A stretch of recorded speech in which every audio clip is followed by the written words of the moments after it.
ఎప్పుడైతే పండు తిన్నారో, వారిద్దరూ కూడా ఎప్పుడైతే పండు తిన్నారో వెంటనే దేవుని మహిమను వారు కోల్పోయి ఉన్నారు. దేవుడు వారిని సృష్టించినప్పుడు వారిలోనికి తన ఊపిరిని, తన జీవమును, తన ఆత్మను పంపాడు. God's life, God's spirit. వారిలో ఆదాములో దేవుని జీవము, దేవుని ఆత్మ ఉండింది. జీవాత్మ గలవాడిగా మారాడు. ఆమేన్, హల్లెలూయా. దేవుడు తన జీవమును ఆదాములో పెట్టాడో, దేవుడు తన ఆత్మను ఆదాములో పెట్టాడు. ఎప్పుడైతే పాపము చేశాడో, ఎప్పుడైతే ఈ యొక్క పండు తిన్నాడో, ఇమీడియట్లీ దేవుని జీవం ఆదాములోంచి వెళ్ళిపోయినది. దేవుని ఆత్మ ఆదాములోంచి పక్కకి వెళ్ళిపోయినది. దేవుని ఆత్మ తనలో లేదు, దేవుని జీవం తనలో లేదు. ఇప్పుడు వాక్యం చెప్తుంది, ఆదాము చనిపోయాడు. కాళ్ళు బాగానే ఉన్నాయి, చేతులు బాగానే ఉన్నాయి, ముఖము బాగానే ఉంది, కళ్ళు బాగానే ఉన్నాయి, చెవులు బాగానే ఉన్నాయి, కానీ అతడు ఆత్మలో చచ్చిపోయిన స్థితిలో ఉన్నాడు. అతనిలో ఉన్న జీవాత్మ, దేవుడు పంపిన జీవాత్మ, గాడ్ స్పిరిట్ తనలో లేదు. హల్లెలూయా, హల్లెలూయా. ఇక్కడ చాలా మంది పాపము చేయడం ద్వారా మీ అభిషేకాన్ని కోల్పోతున్నారు. పాపము చేయడం ద్వారా మీలో ఉన్న దైవ శక్తిని మీరు కోల్పోతున్నారు. మీరు పాపము చేయడం ద్వారా, చెడ్డ మాటలు మాట్లాడడం ద్వారా, వ్యభిచరించడం ద్వారా, చెడ్డ చూపులు చూడడం ద్వారా, చెడ్డ ఆలోచనలు మీరు ఆలోచించడం ద్వారా మీలో ఉన్న దేవుని స్వభావం, దేవుని అభిషేకం, దేవుని మహిమను మీరు కోల్పోతున్నారు. మీరు పరిశుద్ధంగా జీవించినప్పుడు, దేవుని మాట ప్రకారం మీరు వెళ్ళినప్పుడు మీలో దేవుని ఆత్మ నివసిస్తూ ఉంటాడు, పరిశుద్ధాత్మ నివసిస్తూ ఉంటాడు. హల్లెలూయా, హల్లెలూయా, హల్లెలూయా. ఎప్పుడైతే పండు తిన్నాడో ఇమీడియట్లీ ఆయన చనిపోయాడు. ఆయనలో దేవుని ఆత్మ, దేవుని జీవం పక్కకి వెళ్ళిపోయింది. దేవుడు తనకు తండ్రిగా ఉంటున్నాడు. తండ్రిగా ఆయన తన స్థానంలో తన హృదయం నిలబడ్డాడు. కానీ ఎప్పుడైతే పాపము చేశాడో, దేవుడిని తన తండ్రి స్థానంలోంచి పక్కకి తొలగేశాడు, పక్కకి నెట్టివేశాడు, పక్కకి త్రోసివేశాడు. ఇప్పుడు ఆదాము జీవితంలో దేవుడు తండ్రిగా లేడు. దేవుడు ఆదాము జీవితంలో తండ్రిగా లేడు. పాపము చేయడము ద్వారా తండ్రి స్థానములోంచి దేవుడిని నెట్టివేశాడు. ఆ స్థలము ఖాళీ అయింది. వెంటనే సాతాను వచ్చి ఆ స్థలంలో ఆ స్థానాన్ని ఆక్రమించాడు. ఇప్పుడు సాతానుకి ఆహ్వానం, ప్రత్యేకమైనటువంటి ఇన్విటేషన్ ఇవ్వాల్సిన అవసరం లేదు. ఆ స్థలము ఖాళీ ఉంటే చాలు, వాడు వచ్చి అక్కడ నివాసం చేస్తాడు. కానీ పరిశుద్ధాత్మునికి నువ్వు ఆహ్వానం ఇవ్వాలా, నా జీవితంలోనికి రండి, నా హృదయంలోనికి రండి, పరిశుద్ధాత్మకు నువ్వు స్వాగతం పలకాలి, నువ్వు ఆ ఇన్విటేషన్, ఆహ్వానం ఇవ్వాలి. కానీ సాతాను ఆత్మకు, దురాత్మకు ఎలాంటి ఇన్విటేషన్ అవసరం లేదు. పక్క వాళ్ళు ఇలా తాకి చెప్పండి, సాతానుకి ఏ ఆహ్వానం అవసరం లేదు. హల్లెలూయా. గట్టిగా చెప్పండి, పరిశుద్ధాత్మకి ఆహ్వానం కావాలి. గట్టిగా, పరిశుద్ధాత్మనికి ఆహ్వానం కావాలి. కానీ సాతాను గాడికి ఏ ఆహ్వానం అవసరం లేదు. వాడు సులభంగా వచ్చేస్తాడు. ఖాళీ ఉంటే దూరిపోతాడు, ఎక్కడ ఖాళీ ఉంటే అక్కడ దూరుతాడు. జాగ్రత్త, మీ జీవితంలో కొంచెం ఖాళీ ఇచ్చిన వాడు వెంటనే ప్రవేశిస్తాడు. మీరు పాపము చేసినప్పుడు వాడికి మీరు వేకెన్సీ ఇస్తున్నారు, మీరు ఖాళీ ఇస్తున్నాడు, వెంటనే వాడు ప్రవేశిస్తాడు. దేవుడు అందరికీ తండ్రి కాడు. బైబిల్ చెప్తుంది, మొదటి యోహాను రాసిన మొదటి పత్రిక 3వ అధ్యాయం 8వ వచనం, అపవాది మొదటి నుండి పాపము చేయవాడు గనుక పాపము చేయవాడు అపవాది సంబంధి. హల్లెలూయా. ఇక పాపము చేయువాడు ఎవరి సంబంధి అంటే అపవాది సంబంధి. నువ్వు పాపము చేయడము ద్వారా నువ్వు ఎవరికి సంబంధించిన వ్యక్తిగా, ఎవరి కుమారుడిగా మారుతున్నావంటే అపవాది కుమారుడిగా నువ్వు మార్చబడుతున్నావు. యోహాను సువార్త 8:44 మీరు చూసినట్లయితే, మీరు మీ తండ్రి యగు అపవాది సంబంధులు, మీ తండ్రి దురాశలు నెరవేర్పగోరుచున్నారు, మీ తండ్రి యొక్క దురాశలు మీరు నెరవేర్చగోరుచున్నారు. ఆది నుండి వాడు నరహంతకుడై ఉండి సత్యమందు నిలిచినవాడు కాడు, వానియందు సత్యమే లేదు. వాడు అబద్ధములకు జనకుడు, తన స్వభావమును అనుసరించి మాటలాడును. హల్లెలూయా, హల్లెలూయా. అక్కడ వారిని చూసి చెప్తున్నాడు, మీరు అపవాది యొక్క సంతానమై ఉంటున్నారు. మీ తండ్రి యొక్క అపవాది సంబంధం. మీకు ఎవరు తండ్రి అంటే దేవుడు మీకు తండ్రిగా లేడు, మీకు అపవాది తండ్రిగా ఉంటున్నాడు. కారణం, వాడు మొదటి నుంచి అబద్ధికుడే, మొదటి నుంచి వాడు పాపము చేయవాడు. మీరు అదే రీతిలో ఉన్నారు, అదే రీతికి అబద్ధములు ఆడుతున్నారు, అదే రీతిగా మీరు వ్యభిచరిస్తున్నారు, అదే రీతిగా మీరు చెడ్డ జీవితాన్ని మీరు జీవిస్తున్నారు. కాబట్టి మీ తండ్రి అపవాది. ఇక్కడ మీతో ప్రభు మాట్లాడుతూ పరిశుద్ధాత్మ మాట్లాడుతున్నాడు. ఇక్కడ మీ తండ్రి ఎవరు? ఇప్పుడు మీకు తండ్రి ఎవరై ఉన్నారు? దేవుడు మీకు తండ్రియా, లేకపోతే సాతాను అపవాది మీకు తండ్రిగా ఉంటున్నాడా? దేవుడు అందరికీ తండ్రి కాడు, ఆయన అందరికీ దేవుడు, అందరికీ ప్రభువు. కానీ కెంతి హాగన్ గారు చెప్తున్నారు, ఆయన అందరికీ తండ్రి కాడు. మీరు పాపము చేయించున్నట్లయితే మీ తండ్రి సాతాను. మీరు వ్యభిచరిస్తున్నట్లయితే ఆ వ్యభిచారం అనే పాపం సాతాను నుండి వచ్చింది. మీరు అబద్ధములాడుతున్నట్లయితే అబద్ధం అనే పాపం సాతాను నుండి వచ్చింది. మీరు లంచములు తీసుకుంటున్నట్లయితే ఆ స్వభావం సాతానుది. కాబట్టి మీరు సాతాను కుమారులై ఉన్నారు, మీ తండ్రి సాతానై ఉన్నాడు. మీరు వడ్డీ వ్యాపారములు చేస్తున్నట్లయితే, మీ హృదయంలో సహోదరులపైన ద్వేషమును కలిగినట్లయితే, కోపమును మీరు కలిగినట్లయితే, మీరు అపవాది సంబంధులు.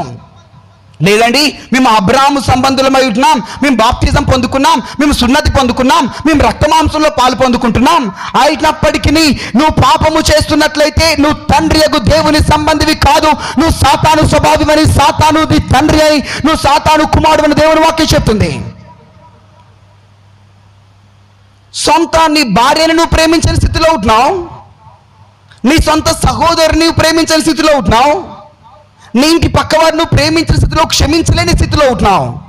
నీ హృదయంలో ద్వేషం, కపటము, పాపం పట్ల ఉత్సాహము, పాపం పట్ల ఆసక్తి, త్రాగుడు పట్ల ఆసక్తి నీ హృదయంలో నింపబడి ఇంకా ఈ లోకంలో నువ్వు జీవిస్తూ ఈ లోకానుసారం బ్రతుకుతున్నట్లయితే నువ్వు అపవాది సంబంధిగానే ఉన్నావు. ఈరోజున ప్రభుని దర్శిస్తున్నాడు, నీ జీవితాన్ని మార్చుకోవడానికి ప్రభు నీకు అవకాశం ఇస్తున్నాడు. యేసుక్రీస్తు రక్తములు ఎవరైతే కడగబడలేదో, యేసుక్రీస్తు యొక్క శిలువ దగ్గరికి ఇంకా ఎవరైతే పూర్తిగా రాలేదో, ఎవరైతే యేసు రక్తముతో కడగబడి మారు మనసు పొంది మీ హృదయాలను యేసుకి సమర్పించలేదో, ఇంకెవరైతే నీటి బాప్తిజం పొందలేదో, పరిశుద్ధాత్మతో మీరు నింపబడలేదో, మీరు దేవుని కుమారులు కారు, మీ తండ్రి దేవుడు కాడు. కానీ ఒక శుభవార్త, అది ఏమిటయా అంటే దేవుడు మీకు తండ్రిగా ఉండాలని ఆశపడుతున్నాడు, నిన్ను తన కుమారుడిగా స్వీకరించాలని ప్రభు ఆశపడుతున్నాడు. ఆయన హృదయంలో ఆశను ప్రభువుకి వ్యక్తపరుస్తున్నాడు. నేను ఈ రోజు నిన్ను నా కుమారుడిగా స్వీకరించాలని ఇష్టపడుతున్నాను. You are my son. నీకు ఆశ ఉందా? ఈ దినమే, ఈ రాత్రి, ఈ సమయంలోనే నువ్వు దేవుడిని తండ్రిగా ఆహ్వానించడానికి, రక్షణ పొందడానికి ఎందుకు ఆలస్యం? జీవితాన్ని దేవునికి సమర్పించడానికి ఎందుకు ఆలస్యం? నువ్వు ఎంతకాలం సాతాను కుమారుడుగా, సాతాను కోరికలతో, సాతాను దుష్ట సంబంధిగా నువ్వు జీవిస్తావు? ఒక మాట, మీకు ఈ మాట మీ హృదయంలో భయమును కలిగించడం లేదా? నేను సాతాను కుమారుడినా? నా హృదయంలో ఏమి ఉంది?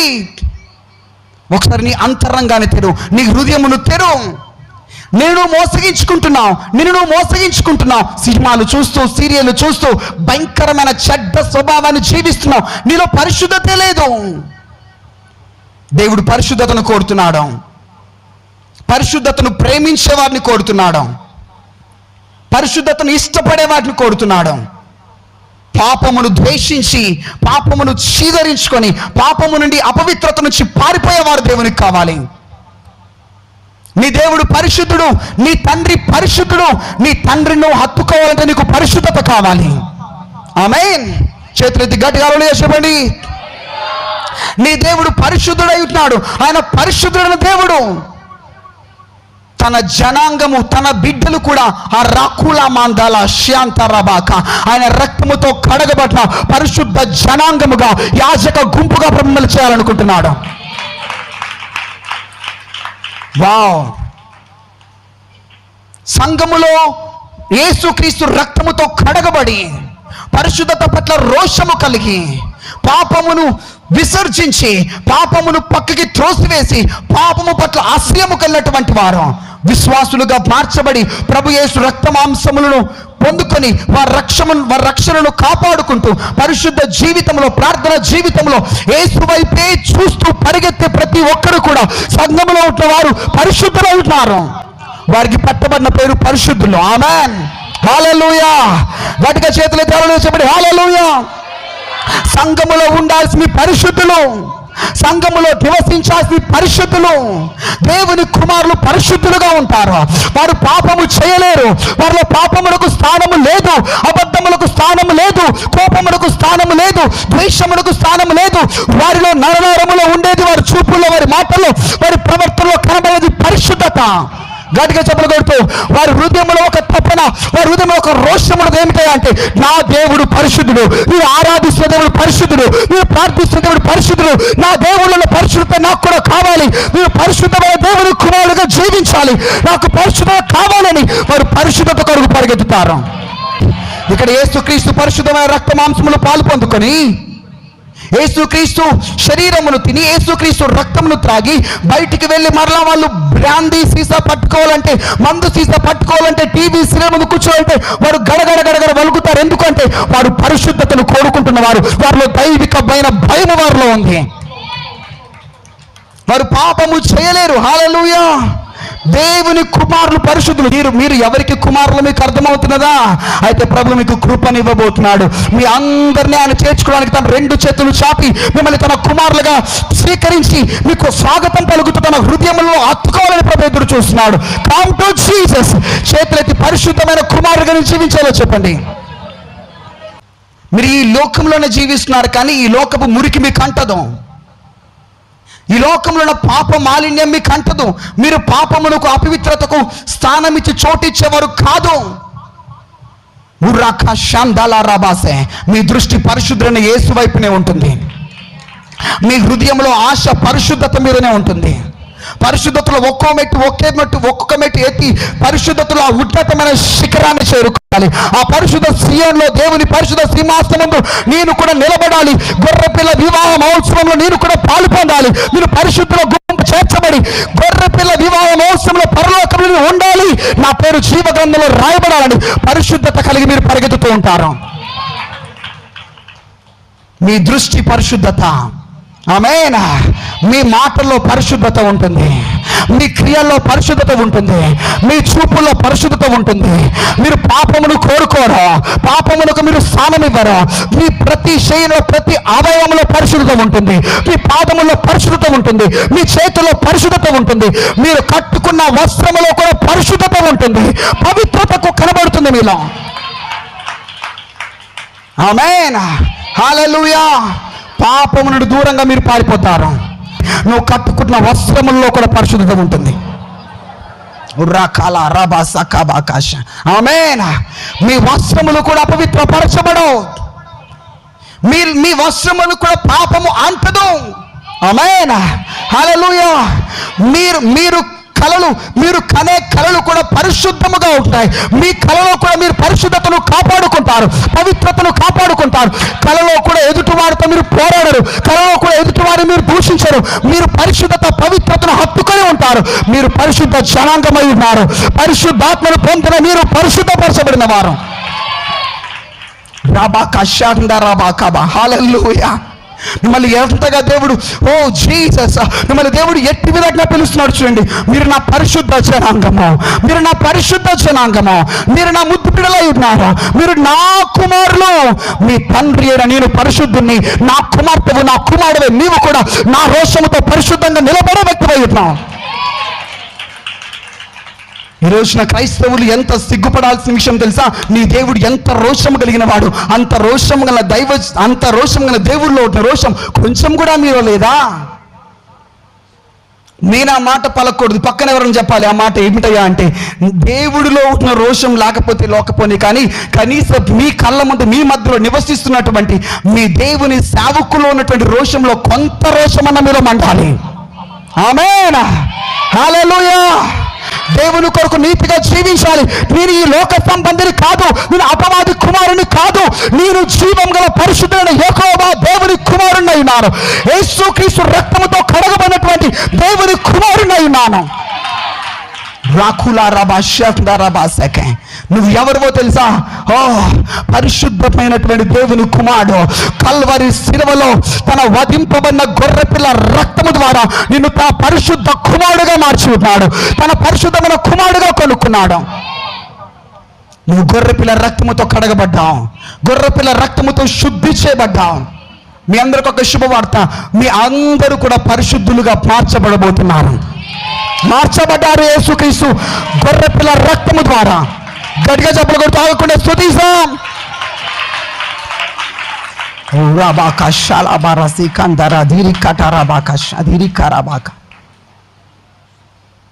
మీ అందరూ ఏ గొర్రెపిల్ల రక్తముతో కడగబడ్డారో మీ అందరి ఇంట్లో, మీ అందరి కుటుంబంలో కూడా అతి త్వరలో ఒక పెళ్లి కార్డు రాబోతున్నది.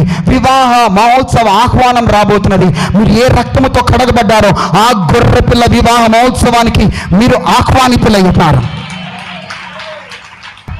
కేవలం యేసు రక్తముతో కడగబడిన వారికి మాత్రమే దాంట్లో ప్రవేశం, పరిశుద్ధులకు మాత్రమే దాంట్లో ప్రవేశం. యేసుక్రీస్తు రక్తముతో ఎవరైతే కడగబడి శుద్ధి చేయబడి పవిత్రతలో ప్రకాశిస్తున్నారో, పరిశుద్ధతలో ప్రకాశిస్తున్నారో, నీతిలో ప్రకాశిస్తున్నారు. యేసుక్రీస్తు ప్రభువు 2000 సంవత్సరముల క్రితము ఈ భూమి మీద సుంకరులు, పాపుల మధ్యలో, వేశ్యల మధ్యలో సంచరిస్తున్నప్పుడు ఆయన పరిశుద్ధత ఎలా ప్రకాశించిందో అట్టి విధంగా నీవు ఈ భూమి మీద పరిశుద్ధతతో ప్రకాశిస్తున్నట్లయితే నీకు గొర్రెపిల్ల వివాహ మహోత్సవంలో పాలు పొందుకునే ధన్యత నీకు ఇవ్వబడింది. నీవు అతిథివి కాదు ఆ పెళ్లికి, నీవు ఆ పెళ్లి చూసి వెళ్ళే వ్యక్తివి కాదు. నీవే ఆ పెళ్లి కుమార్తెగా ఉండబోతున్నావు. గట్టిగా డబ్బులు కొడతా, నీవే ఆ పెళ్లి కుమార్తె ఉన్నావు. గట్టిగా గట్టిగా స్తుతిస్తూ భాషలో మాట్లాడుతాం. చూడండి ఆ దర్శనమును, ఆ వధింపబడిన దేవుని గొర్రెపిల్ల పెళ్లి కుమారుడుగా దిగి రాబోతుండగా ఆ మధ్యాకాశంలో ఆ రెండవ రాకడలో నీవు పెళ్లి కుమార్తెను ఎత్తబడబోతున్నావు. నీకు ఆహ్వానం ఇవ్వబడుతున్నది. పరిశుద్ధులు మాత్రమే పరలోకంలో ప్రవేశిస్తారు. పరిశుద్ధులకు మాత్రమే జీవగ్రంథంలో ప్రవేశము. పరిశుద్ధులకు మాత్రమే వివాహ దినములో పాల్గొనే ధన్యత ఉంది. మీరు పరిశుద్ధులైనట్లయితే నీవే ఆ పెళ్లి కుమార్తెవే. రక్తముతో కడగబెడుతున్న పెళ్లి కుమార్తెవే. త్వరగా రమ్ము, పెళ్లి కుమార్తె త్వరగా రమ్ము అని పిలుస్తావు. రాబాక షరాబాక, నిన్ను సృష్టించిన వాడే నీకు పెళ్లి కుమారుడై ఉన్నాడు, నీకు భర్త అయి ఉన్నాడు, నిన్ను కొనుక్కున్నాడు.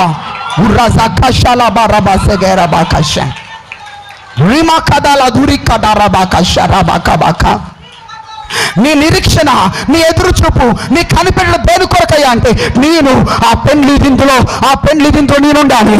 ఆ పెండ్లి మాంసం నేను ఉండాలి. గొర్రె పిల్ల మాంసంలో నేను పాలు పొందాలి. నేనే పెళ్లి కుమార్తెను. నా వరుణ్ నేను కలుసుకోవాలి, నా ప్రియుడిని కలుసుకోవాలి అంటే రీగాతారాబా, నేను యథార్థముగా పరిశుద్ధముగా దేవుని కుమారుడుగా ఆయన రక్తముతో కడగబడి జీవించాలి. పరిశుద్ధత కలిగి జీవించాలి. నాలో పరిశుద్ధత కావాలి. ఎందుకు 2 రకాల జీవితాలు? ఇక్కడ ఒక జీవితం, లోకంలోకి వెళ్ళాక మరలా సిగరెట్ వెలిగిస్తావు. అయ్యో, నువ్వు సాతాను సంబంధిగా జీవిస్తున్నావు. ఎంతకాలం ఈ పాపపు జీవితం? ప్రభు పాపంలో వచ్చిన పరిశుద్ధతలకు లాగుతున్నాడు ఈ రాత్రి.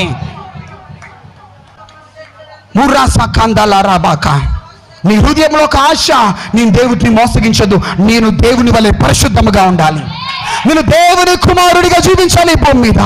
నేను సాతాను కుమారుని కాదు, నేను అపవాది సంబంధిని కాదు, నేను అపవాది దురాశల చేత లాగబడే వ్యక్తిని కాదు, శరీరాశలకు లోబడే వ్యక్తిని కాదు, నేను అపవిత్రపరచబడే వ్యక్తిని కాదు, నేను పరిశుద్ధంగా జీవించే వ్యక్తిని, నేను దేవుని కుమారుణ్ణి, కళ్ళబరసిన రక్తంతో కడగబడిన వ్యక్తిని, యేసుక్రీస్తు సొత్తైన వ్యక్తిని.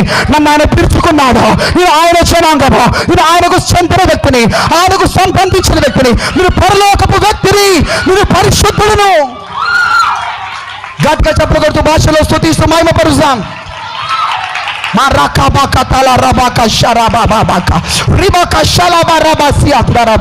మీ వస్త్రములో పరిశుద్ధత ఉన్నట్లయితే మీ వస్త్రములు ఎదుటి వ్యక్తిని స్వస్థపరచగలుగుతాయి, ఎదుటి వ్యక్తికి ఆరోగ్యం ఇవ్వగలుగుతాయి.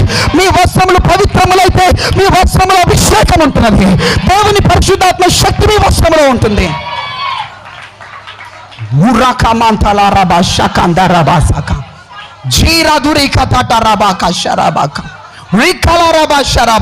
పరిశుద్ధతపై గురి కలిగి ఉండండి. వాక్యంలో చెప్తున్నాడు, యేసు వైపు చూచి నడవండి, యేసు వైపు చూచి నడవండి, యేసు మీద మీ ఫోకస్ పెట్టండి. యేసు ఎలా నడిచాడో, ఆయన మాటలో పాపం లేదో బైబిల్ చెప్తుంది. ఆయన జన్మలో పాపం లేదు, ఆయన క్రియలో పాపం లేదు, ఆయన తలంపులో పాపం లేదు. మీ దేవుడు అంత పరిశుద్ధుడై ఉన్నాడు. మిమ్మల్ని మీరు పరిశుద్ధపరచుకోండి. రాత్రి